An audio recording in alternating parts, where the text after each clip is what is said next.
وعن المؤمنین عبد اللہ عائشة رضی اللہ تعالی عنہ قالت قال رسول اللہ صلی اللہ علیہ وسلم۔ حضرت المؤمنین عائشہ صدیقہ رضی اللہ تعالی عنہ سے روایت ہے کہ رسول صلی اللہ علیہ وسلم نے فرمایا کہ ایک لشکر کعبہ پر حملہ آور ہوگا۔ جب وہ بیضاء یعنی ہموار زمین میں پہنچے گا تو اس لشکر کے اول سے آخری آدمی تک تمام کو زمین میں دھنسا دیا جائے گا۔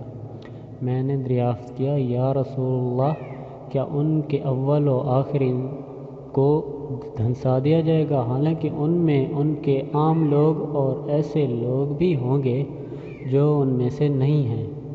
تو آپ صلی اللہ علیہ وسلم نے ارشاد فرمایا کہ ان کے اول و آخر کو دھنسا دیا جائے گا، پھر اپنی نیتوں کے مطابق وہ اٹھائے جائیں گے۔